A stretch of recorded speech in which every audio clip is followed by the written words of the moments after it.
defesa de tese, né? Uma defesa de tese é um momento especial. Eu chamo isso sempre a primeira aula magna do doutorando, que depois passa a ser um doutor ou uma doutora, né? Alguém que durante 4 anos ousou capitanear uma tese, uma ideia, fundamentada em referenciais teóricos, e que busca sua comprovação em questões empíricas também, e busca provar esta sua tese diante e na academia. Então, isso é uma banca de defesa de tese, porque está defendendo a sua ideia, a sua proposta, né? Então, é um momento especial que nós temos marcado isso na história da academia, né? Da academia mundial, onde que defesas de tese trouxeram mudanças para diferentes estados, países, regiões e populações. Chegaram a provocar reformas em muitos sistemas, em muitas vivências. São teses, ideias de pessoas que têm a ousadia e a coragem de as levar adiante e buscar sua comprovação, para que depois elas possam ser implementadas. Porque aí vem a parte mais difícil, né? É a parte da prática. Então, neste sentido, nós iniciamos agora a banca de defesa de Simone Risch-Koch, na temática que ela vai nos apresentar. Gostaríamos de acolher com carinho, com alegria e com gratidão todos que aqui se encontram, que tiraram um tempo de sua vida cotidiana, uma quarta-feira de manhã, não é fácil, para que pudessem estar aqui nos acompanhando. Nesse sentido, saudamos tanto as pessoas que estão no estado brasileiro, em diferentes regiões, assim como na Costa Rica, acordando de madrugada e nos acompanhando, e desde ontem já estavam nos saudando e dizendo que estariam colocando os despertadores para levantar um pouco mais cedo hoje. Então, saudando assim com um grande abraço, né? E um aconchego no coração, como diz Luzival, para que possamos participar deste momento. Neste momento, participam e compõem a banca examinadora de Simone Risch-Koch, o professor doutor em filosofia, José Mário Mendes, que atua na Faculdade de Filosofia e Letras, ou seja, aqui nós chamamos de Centro, né, de Filosofias e Letras, na Escola Ecumênica de Ciências da Religião da Universidade Nacional da Costa Rica, na localidade de Heredia. O professor Mário, da área da filosofia e também de ciências da religião, ele discute, pesquisa e estuda temáticas que giram em torno da educação intercultural, latino-americana, caribenha e além dela também. Ele tem sua expertise na área da educação intercultural e também de estudos socio-religiosos. O professor José Mário Mendes também é coordenador do Programa de Desenvolvimento Integral e Espiritualidade da Infância, isto na Universidade Nacional da Costa Rica, entre outras atividades que ele desenvolve. O professor doutor Luiz Antônio Barcelos é doutor e mestre em Educação pela Universidade Federal do Rio Grande do Norte. Ele também é graduado em Filosofia, Pedagogia, Teologia, tem uma vasta experiência na área da educação, da cultura, dos povos indígenas, também atua na área das ciências das religiões para dentro dessas temáticas e atualmente está atuando na Universidade Federal da Paraíba. O professor Carlos Alberto Ciossi Sampaio, ele é administrador, mestre e doutor em planejamento e gestão organizacional para o desenvolvimento sustentável. Ele também é pós-doutor e professor visitante em ecossocioeconomia, cooperativismo corporativo, ciências ambientais. Ele também atua na CAPES, dentro da área específica do nosso programa, e também é um professor do programa de pós-graduação em desenvolvimento regional da FURB. O professor Elcio Sequete é doutor mestre em educação, também tem doutorado sanduíche na Universidade de Salamanca, atua de forma específica nas áreas de formação, interculturalidade, formação no ensino superior, na educação básica, e também participou junto com a professora Simone, com o professor Luzival, nos encaminhamentos e no documento da Base Nacional Curricular Comum do Brasil. No momento, o professor Elcio está atuando na Secretaria da Educação do Estado de Santa Catarina, na UNO Chapecó e também na FURB.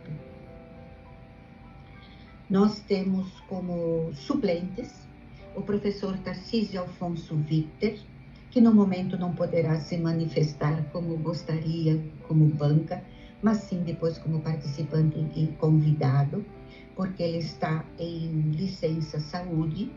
Ele possui graduação, mestrado e doutorado em filosofia, tem experiência na área da filosofia, com ênfase em ética e alteridade, filosofia do direito, teorias críticas, é nosso professor colaborador do PPGDR e até o momento em entrar ciência em saúde, auxiliou de forma exemplar no desenvolvimento desse trabalho, assim como também participou da banca de qualificação da professora Simone.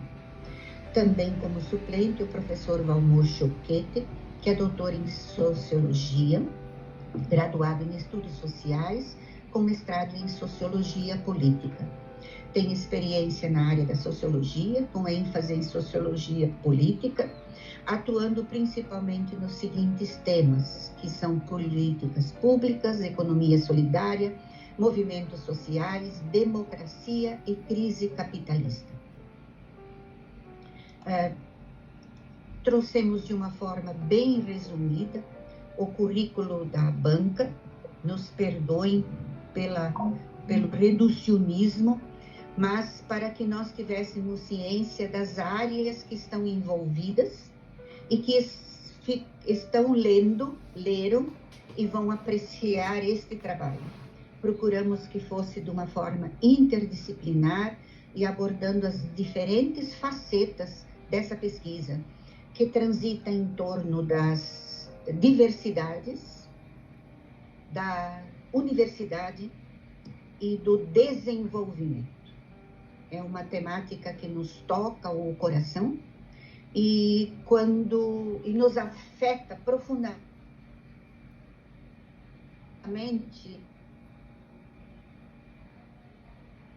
a todos e todo esse tempo, espaço, lugar que escolhemos, onde que nós estamos nos lapidando continuamente para poder, com essas ferramentas, intervir de forma qualitativa, equânime, justa, para com todos e todas que transitam na sociedade. Isto sem distinção alguma de credo, de raça, de cor, de etnia, de atividade profissional, assim como reza a nossa Constituição. Então, esta é uma temática que agradecemos também aqui ao programa pelo seu acolhimento, né? Na época, quando o professor Marcos Matedi era o coordenador do nosso programa. Lembro muito bem das palavras dele. que esta pesquisa venha contribuir para o desenvolvimento de nossa universidade, de nosso programa, porque é uma temática de grande relevância. Então, estamos todos nesta pesquisa, estamos todos nessa tese.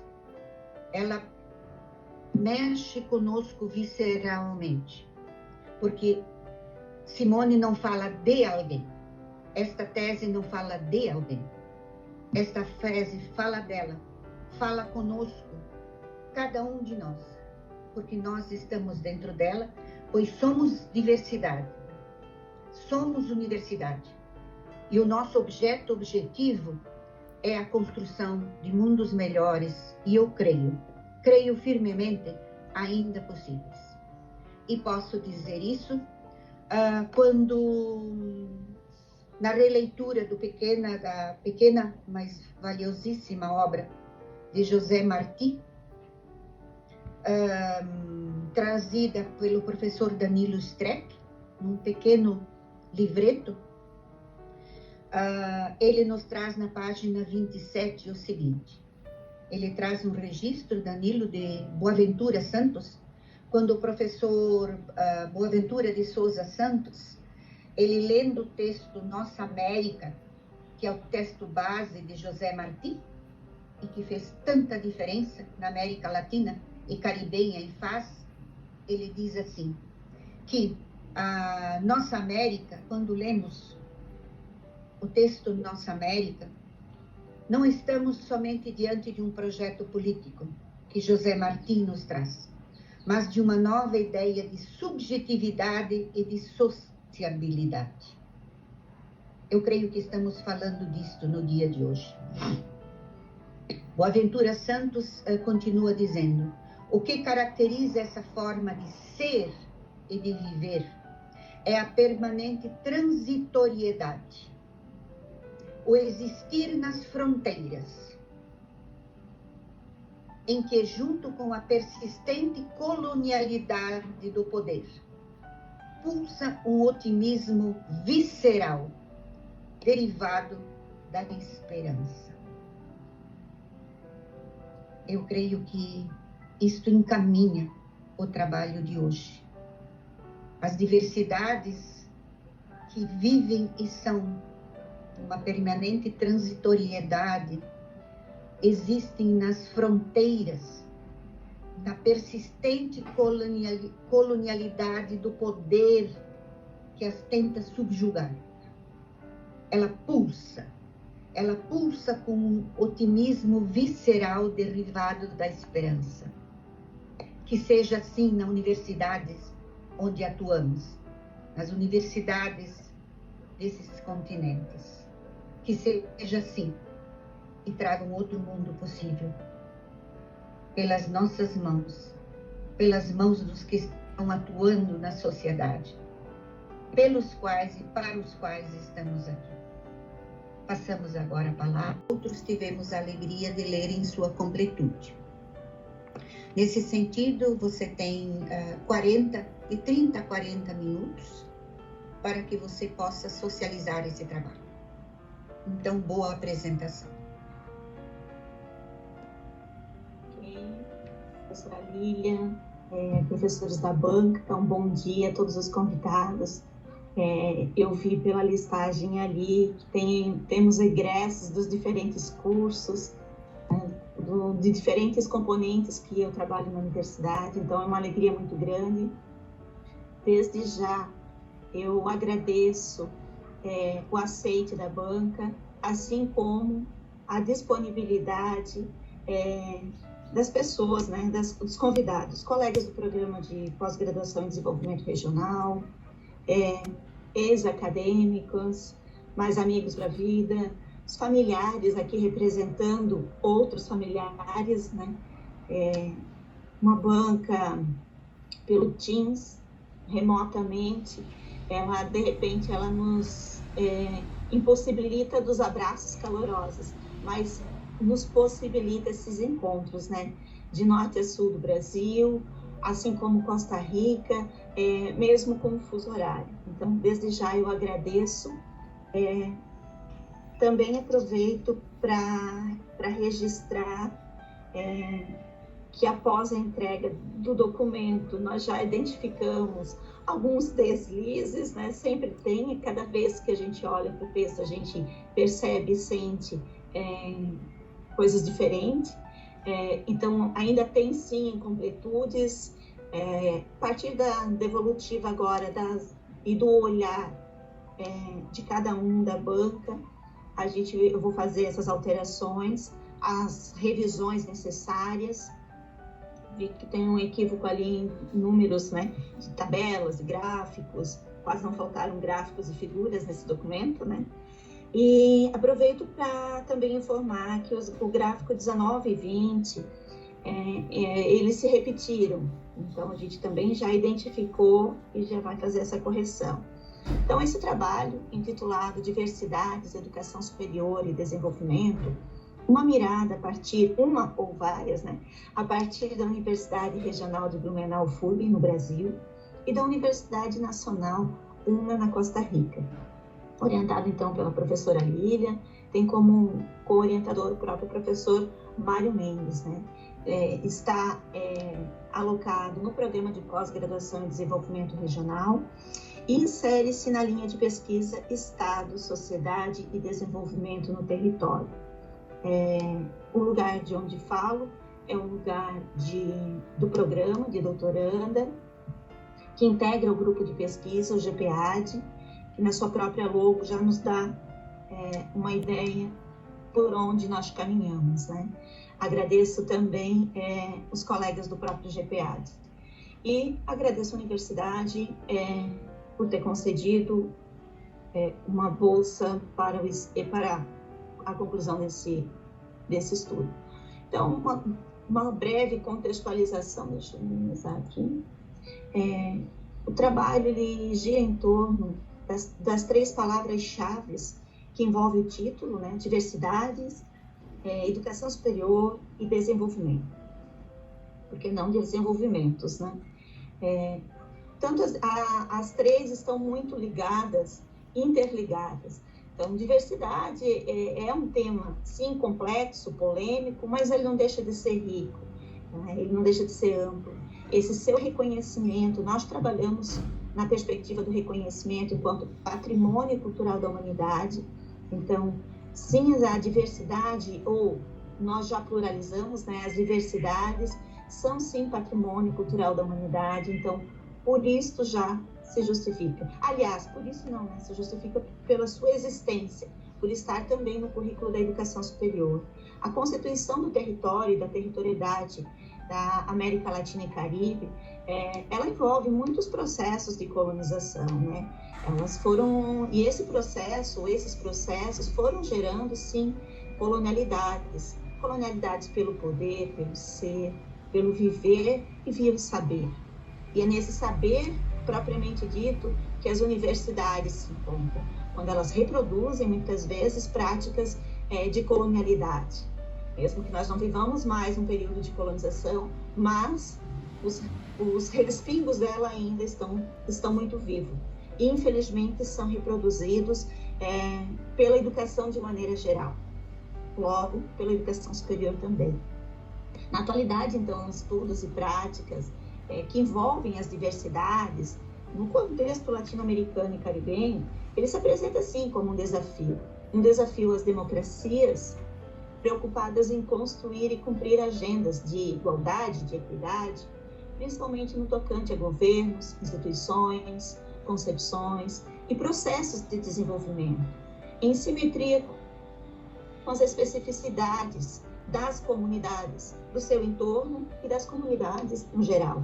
Então, que conhecimentos atravessam, né, toda a universidade? E por isso eu parto, então, da questão problema: em que medida a educação superior contribui e pode contribuir para a erradicação de processos sociais de perspectiva colonizante em relação às diversidades, na direção da construção de territórios e territorialidades comprometidos com outra forma de pensar, ser e fazer desenvolvimento, que se ancoram em concepções, valores e convivências de integração inerente aos princípios do bem viver. É por aqui que giram. É essa questão que mobiliza a própria pesquisa, e é ela que a gente busca responder ao longo de todo o trabalho. Então, a relevância teórica e prática, ela se dá por diferentes razões. Academicamente, e de uma maneira bastante colonial, a gente tem que sempre mostrar a quantidade de pesquisas existentes. E se formos buscar a quantidade de pesquisas existentes voltadas para essa temática, um total de mais de 22 mil pesquisas envolvendo as diversidades, apenas 3 se aproximam dessa temática. Mas essa não é a relevância maior desta pesquisa. A relevância teórica, ela atravessa, sim, as diferenças, os diferentes que compõem essas diversidades e estabelece, então, relação com o contexto da educação superior, muitas vezes ainda impactado, permeado por referenciais e práticas colonizantes. Elas caminham, essa relevância e essas práticas caminham em paralelo com aportes teóricos sobre o desenvolvimento no território e na construção de territorialidades nessa região afetada, então, por esse nível de formação em suas diferentes áreas e modalidades.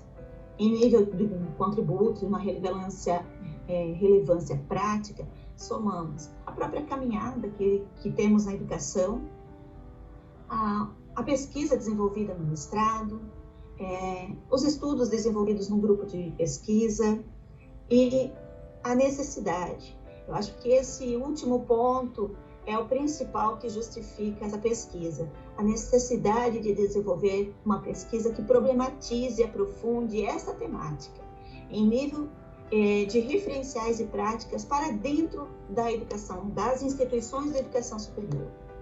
Aqui, FURB e Universidade Nacional da Costa Rica. Mas essa reflexão, ela precisa adentrar as diferentes instituições de educação superior, não só universidades, porque tem muito centro universitário por aí, atropelando as diversidades também, né? Situadas nesse momento histórico, político, social e adverso que vivemos na própria América Latina e Caribenha. Então, o objetivo geral, ele se dá justamente na perspectiva de investigar esses referenciais para uma educação superior que contemple, integre as diversidades de contextos, conhecimentos e saberes de sujeitos, povos e culturas latino-americanas e caribenhos, que contribuam com a instauração de processos decoloniais, comprometidos com um desenvolvimento na perspectiva do bem viver, ou com desenvolvimentos, né? Para isso, teve 3 objetivos específicos: identificar e caracterizar processos epistemetodológicos na FURB e na UNA em relação às diversidades, numa relação de poder, fazer, ser, saber, estabelecer relações entre diversidades, território e territorialidades, em processos epistemetodológicos das 2 instituições, voltados e comprometidos com o desenvolvimento, que tenha como princípios a perspectiva de um bem viver. E, por último, então, sinalizar referenciais indicadores para e na erradicação desses processos sociais e formadores de perspectiva colonizante em relação às diversidades na educação superior, a serem conduzidos por práticas interculturais que incidam na construção de territórios e territorialidades comprometidas, então, com o desenvolvimento na perspectiva do bem viver. Tem como hipótese criar tempos, espaços, lugares para outras epistemes e metodologias na educação superior, articular diálogos que rompam esses conceitos cristalizados que são reproduzidos, né? E práticas homogeneizadoras e permitam a superação de pensamentos e vivências que legitimam exclusões e desigualdades. Sim, as instituições de educação superior a educação como um todo, ela legitima muita exclusão e desigualdades. Esses poderão identificar, então, elaborar e sustentar referenciais para uma educação em interversidade, perspectiva e caráter intercultural, contribuindo com a identificação desses processos de caráter colonizante nessa construção que nós já vimos, comprometidas com o desenvolvimento, que tome como referência os princípios do bem viver. Então, na pesquisa, nós fizemos algumas miradas epistemetodológicas, né? Alguns exercícios na busca de vivências decoloniais, né? Então, a pesquisa de caráter qualitativo, bibliográfico e documental, de percurso metodológico no campo da epistemetodologia. Trata-se, então, de olhar, ser e fazer acadêmico em movimentos. E por isso também da própria escolha do slide, para representar esse movimento, porque a pesquisa ela se organiza, o relatório está sistematizado nessa perspectiva dos movimentos, para conhecer a partir de outras espacialidades, outras territorialidades e outras temporalidades, com referenciais teóricos e ferramentas metodológicas que dialoguem e se complementem, e para a criação de outros conceitos práticos. Já dizia Quijano, né? Como análise dos documentos, utilizamos a análise de conteúdo,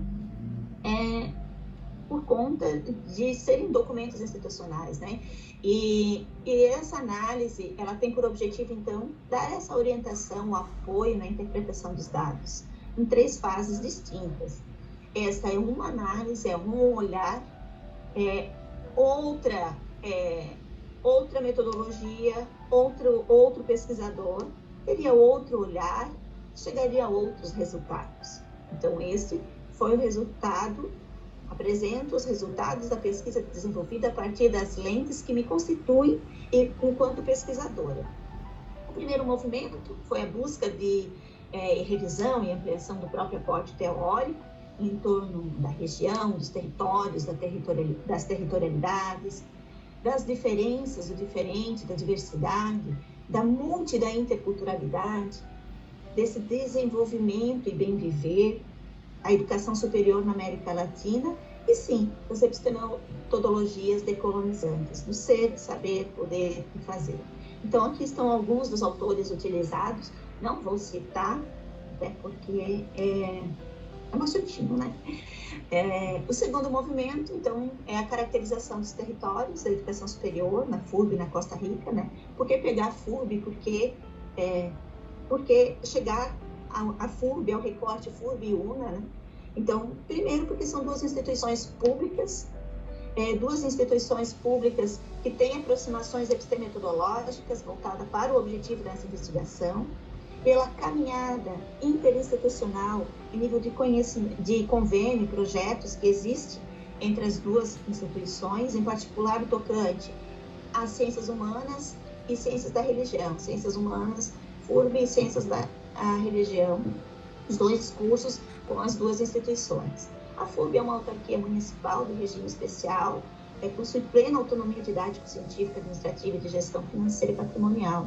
A UNA praticamente é a mesma coisa, é uma instituição de educação superior pública com plena autonomia, garantida constitucionalmente. Então, a diferença da FURB e da UNA é que a UNA ela tem essa autonomia garantida na sua Constituição, né? Possui total independência para o desempenho de suas funções pedagógicas, jurídicas, gestão financeira e patrimonial, assim como a FURB também possui, né? A FURB está vinculada, então, ao governo municipal e à UNA federal, mas as duas são públicas, né?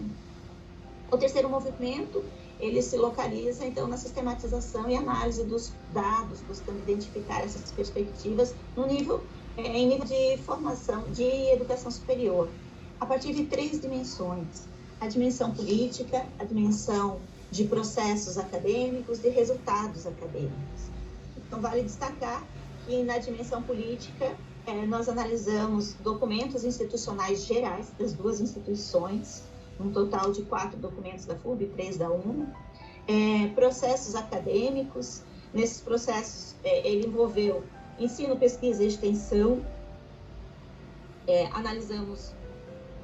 fizemos a leitura apurada dos 49 PPCs do curso da FURB, analisamos nosso recorte utilizado nessa análise, nesse material, foram 5, que são os do CCHC, mais o programa de pós-graduação. Só esse material rendeu um arquivo à parte de 335 páginas, fonte 10, espaço simples. Então, temos muitos dados. E já nesse sentido, eu aproveito para agradecer aos bolsistas de iniciação científica da FURB, a Bárbara, que é estudante da pedagogia, o Daniel, que é estudante de letras, que me auxiliaram, assim como a bolsista voluntária, a Jorgeline, que nos acompanha aqui também, que contribuiu nessa busca de dados, dos documentos e do material na própria UNA. Vocês podem perceber que essa imagem não tem um começo, não tem um fim, porque a gente não trabalha separadamente. E os dados da UNA, na UNA nós analisamos também os materiais dos 5 cursos de graduação e pós-graduação, 39 boletins, 8 informes, 40 descritores de graduação, 15 descritores de pós-graduação. Então, foi muito material de análise e que a gente vai apresentando ao longo desse texto. Então, não tem o mais importante ou o menos importante. As 3 dimensões, elas não trabalham separadamente, ou não deveriam trabalhar separadamente. Deveria ser estar muito aproximadas, né? Porque nós estamos falando de uma mesma instituição, que se organiza na sua gestão de certo modo, mas na prática ela tem que fluir de maneira integrada. O 4º movimento, o estabelecimento de relações via sistematização e análise de registros, dados identificados na pesquisa documental, que eu já apresentei para vocês, no intuito, então, de identificar essas premissas inerentes a um bem viver. O roteiro, né, como que foi se organizando esse trabalho, esse material, esse relatório, como a professora Lília sempre chama, passa de uma introdução, onde contextualizamos, fizemos todo o caminho metodológico, o capítulo 2, a partir dos territórios e territorialidades, o 3, as culturas, as diversidades, enquanto tramas, 4, vamos diretamente para a educação superior, o 5º, nessa educação superior apresentamos o corpus territorial da pesquisa, ou seja, o Centro de Ciências Humanas e da Comunicação e a Escola Ecumênica de Ciências de la Religião, na UNA. O capítulo 6 é a análise propriamente dita, essas tessituras decoloniais e interculturais entre as duas, e as considerações em curso. Então, é bastante amplo. Vamos lá. No capítulo 2º, nós...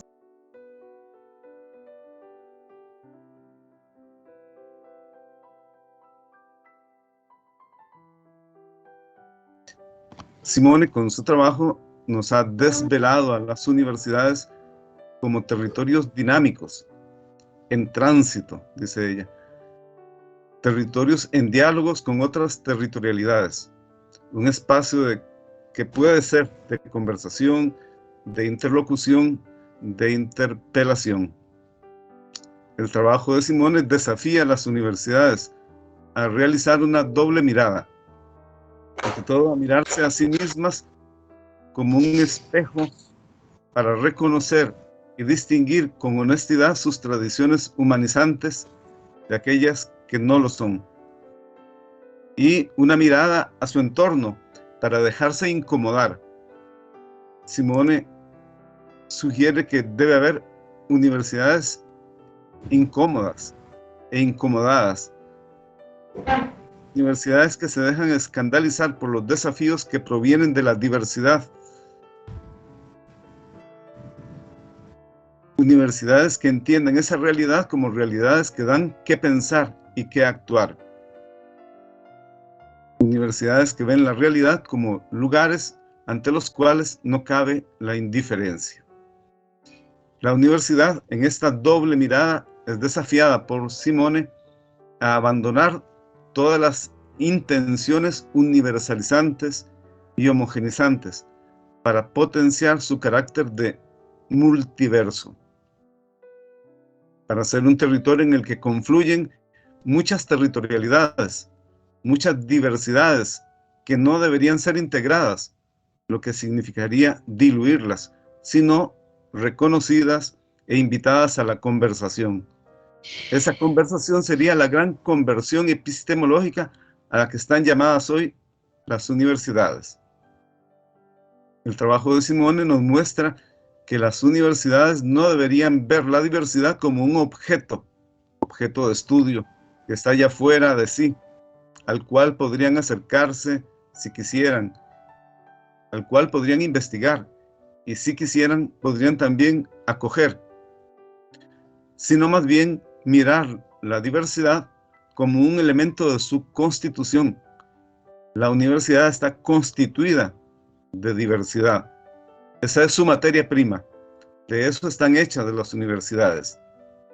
Por eso la invisibilización de la diversidad constitutiva de las universidades representaría su muerte como universidad y su transformación en una empresa rentable, en un instrumento al servicio del mercado o de alguna ideología o en una estrategia que tiene como propósito seguir colonizando el saber. La universidad, la diversidad como elemento constitutivo de la universidad es lo que la convierte en un espacio para aprender, lo que la hace, como solemos decir en la UNA, universidad necesaria.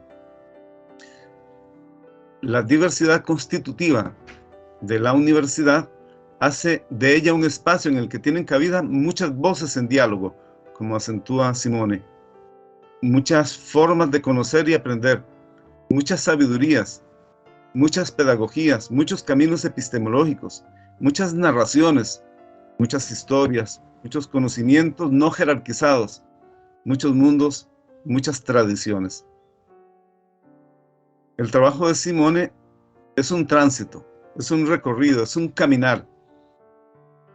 Acentúo mucho esta metáfora de caminar porque Simone se la apropia mucho y la reitera. Pero no es un caminar en línea recta, sino un caminar de ida y vuelta, un eterno retorno de múltiples caminos. Fue el resultado, el trabajo de Simone, del camino a una universidad, a la otra, a las realidades que desafían a estas universidades. Un caminar a los territorios que les sirven de referencia, un caminar a América Latina y Caribeña, al desarrollo y sus alternativas, ecodesarrollo, buen vivir. Simone recorrió los caminos de las personas autoras que les sirven de referencia, los caminos de la interculturalidad, de la decolonialidad, de las pedagogías de la alteridad. Como ella misma afirmó, se trata de un caminar de encuentros y desencuentros, un caminar conversando. Su trabajo es por eso un diálogo.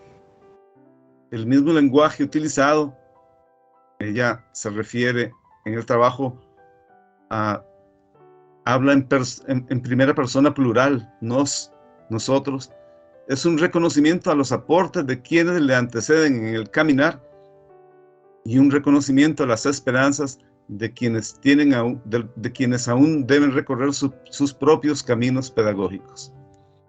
El trabajo de Simone es una colección de miradas, no solo para ver, sino para darse cuenta, para reparar algo, para reparar en algo, para advertir, para tomar conciencia y pensar, para liberar el pensamiento a partir de las miradas que reparan.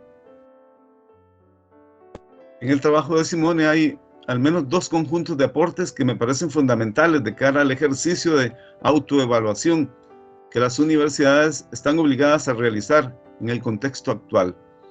Me refiero al cuadro con dimensiones e ideas de referencia que les sirven como criterio para realizar su análisis de datos, lo que ella presentó brevemente. Conosco, Nelise, dizendo que Nelise sempre nos lembra da parte do bem viver, né? Então isso é muito bom. Então, pelo adiantado da hora, agradecendo novamente a participação de todos, a contribuição efetiva da banca, como estava dizendo, em sala restrita, pela rigorosidade científica, metodológica, a questão epistêmica, a leitura aguçada. Nós agradecemos de modo especial nessa jornada, agradecendo a Simone pelo seu empenho, né, como o Elcio bem disse, diurno e noturno, para que isso chegasse a bom termo. a todas as pessoas que contribuíram e partilharam isso. Passamos, então, para a leitura da ata, de acordo com o decidido pela comissão. Aos 30 dias do mês de março de 2022, no Microsoft Teams, às 9 horas, em sessão pública, reuniu-se a banca examinadora designada pelo pró-reitor de Pesquisa, Pós-Graduação, Extensão e Cultura, professor Dr. Klinger Mantovanelli Júnior, composta pela professora Lilian Dante Oliveira como presidente da banca, professor Valmor Choquet, doutor, pelo professor Tarcísio Afonso Vicker, doutor, os dois suplentes, pelo professor Carlos Alberto Luzival Antônio Barcelo, doutor, titulares, para julgamento da tese de doutorado apresentada pela doutoranda Simone Rischi-Koch, sob o título Diversidades, Educação Superior e Desenvolvimento. Uma mirada a partir da Universidade Regional de Blumenau, FURB Brasil, e da Universidade Nacional UNA, Costa Rica. Abertos os trabalhos, o presidente da banca deu a palavra à doutoranda para que apresentasse seu trabalho. Terminada a exposição, passou-se a arguição e a apresentação de observações pelos professores. Ao final das explanações e respostas ao questionamento, a banca apresentou as seguintes considerações. Deliberação dos membros da banca que assim resolveram. A doutoranda, a partir deste momento, passa a ser aprovada. Ela foi aprovada com distinção e com recomendações de publicações em diferentes revistas e espaços para investigação, socialização e intimidade das discussões e temáticas aqui apresentadas.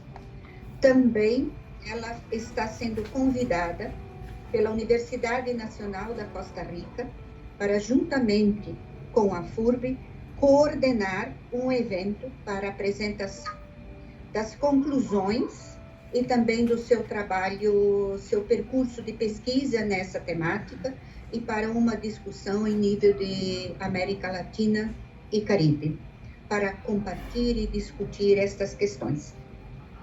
Também a Universidade da Costa Rica convida a professora Simone a publicar artigos em diferentes revistas da sua instituição, não somente da Escola Ecumênica e a revista Civo, que nós já temos e ela tem participado. E eu creio que, em síntese, são essas as recomendações que depois serão registradas na ata. Parabenizamos a recém-doutora Simone Rischi-Koch, né, a integrar esse grupo de doutores e doutoras, mestres e mestras, graduandos e graduandas, estudantes, comunidade civil, comunidade universitária, movimentos que buscam realmente contribuir para a construção de mundos melhores e possíveis, com toda certeza. E antes de passar a palavra para a Simone, concluir este momento como recém-doutor, é o que eu sempre faço, não sou eu que concluo. Eu gostaria de juntar os tempos e espaços de 2003, onde você me levou hoje, Simone, e me fez buscar aqui, no meu antigo texto, e ousei adaptar, com a sua licença, um texto que na época utilizei e que trazia, e que eu sempre tenho ele no meu coração como educadora. Mas também eu sempre questiono, no momento que ele nasce, ele é utilizado, e a partir disso surge a questão dos direitos humanos.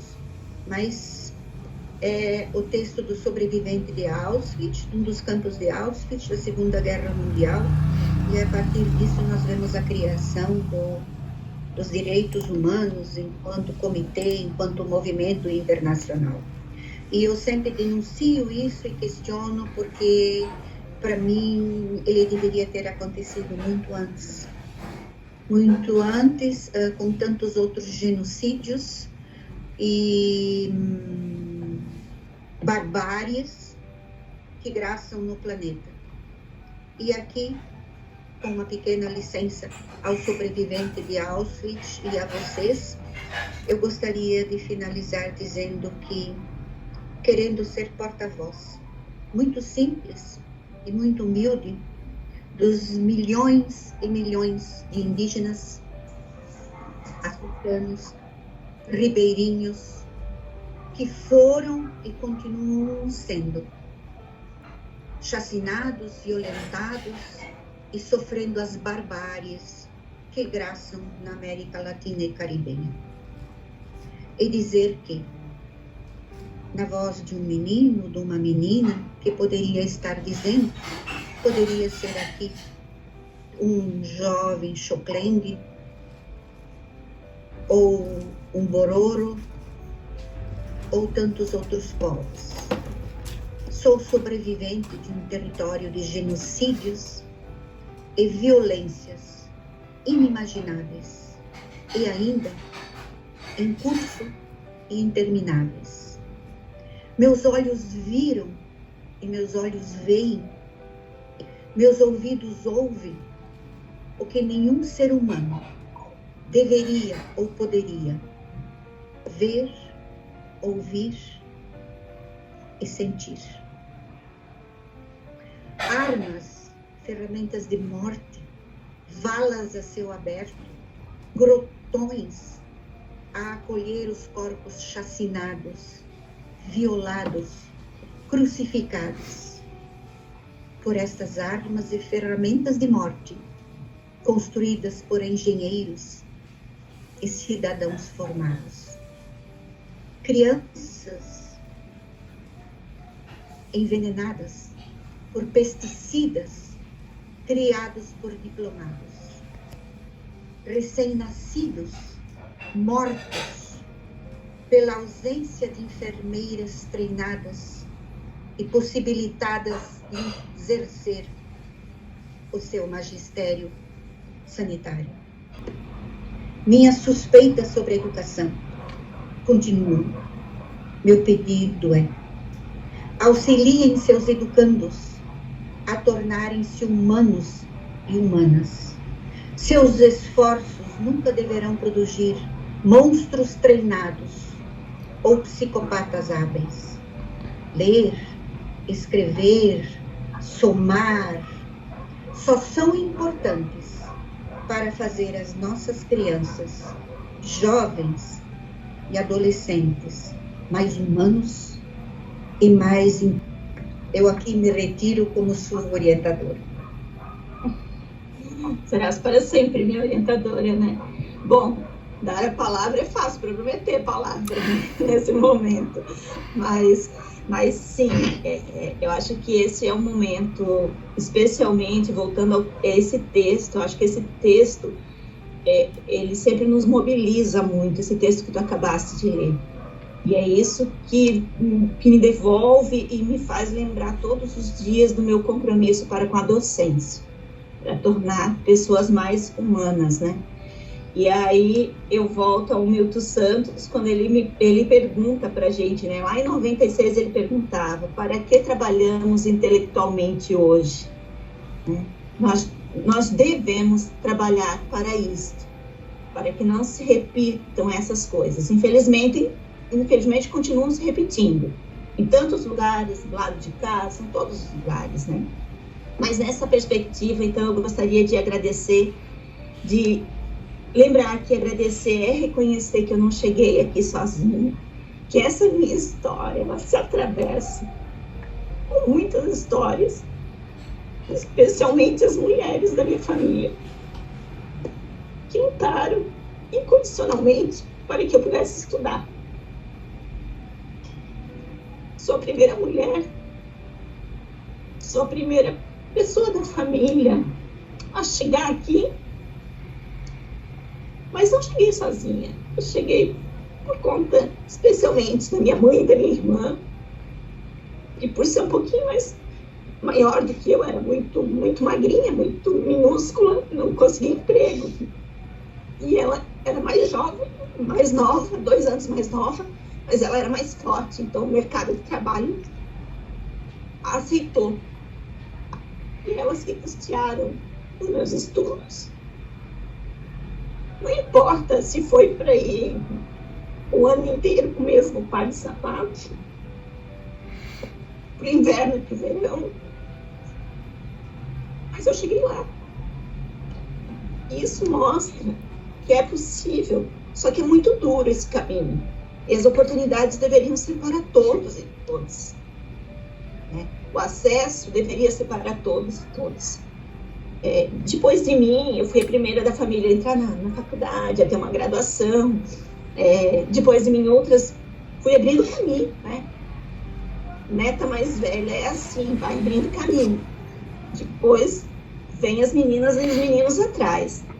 Então, agradecer essencialmente a essas mulheres que tiveram um papel determinante e tem, né? Agradecer e reconhecer a presença presente de tantas pessoas no meu dia a dia. Aquelas que mandavam uma mensagem, e aí, como é que tá? Surgiu, e aí, mandavam energia, mandavam um reiki, mandava um bom dia, né? Então, nesse conjunto todo, agradeço especial a minha família, mas agradeço também a todos os professores que passaram na minha vida, né? A gente não se torna docente segundo às 10 da manhã, né? A gente vai se constituindo docente.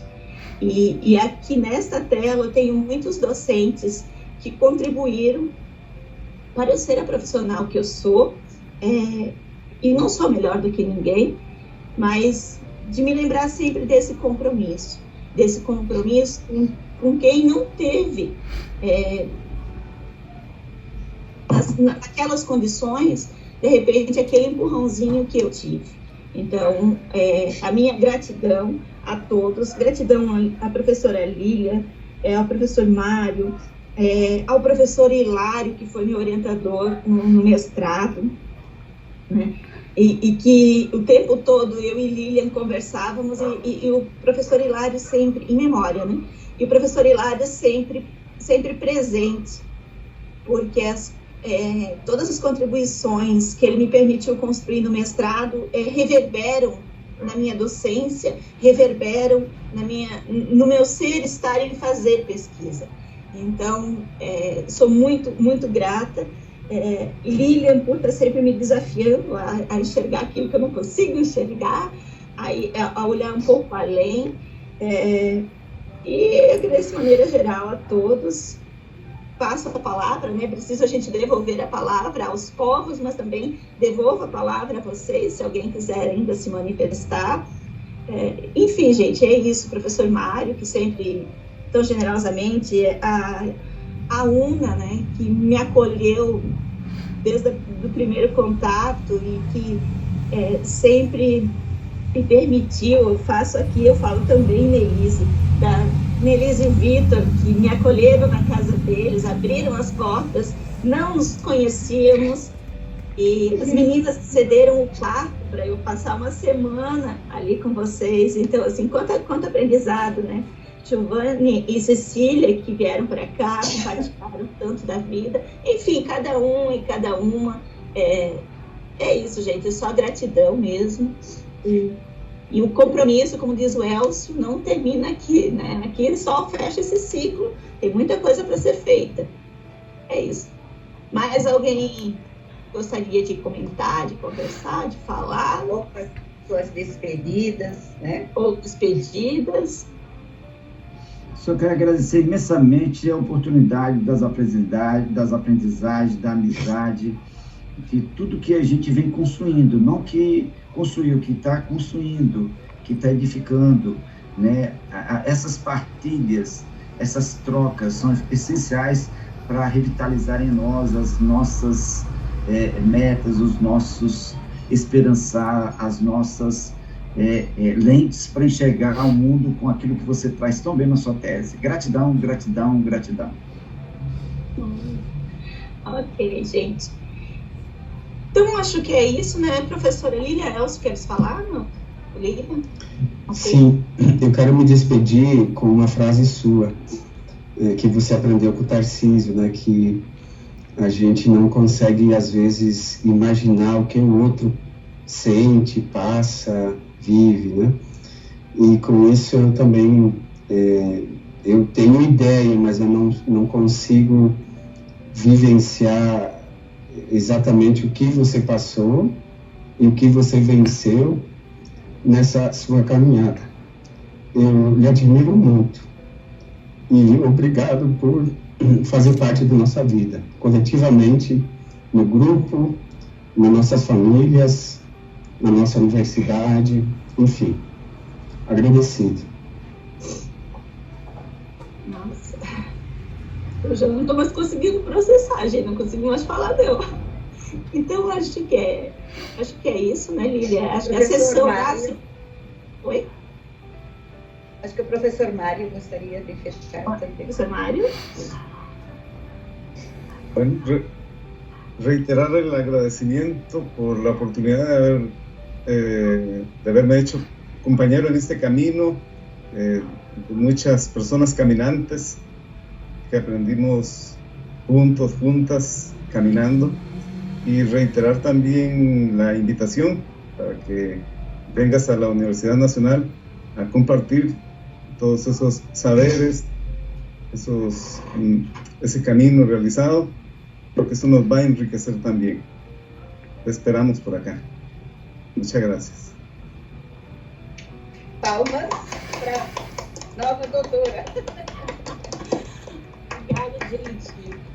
Gratidão mais uma vez a todo mundo que ficou. Olha, ainda tem gente aqui na sala, além dos familiares e da banca, né? Então, isso é muito, muito gratificante. Muito, muito, muito obrigada.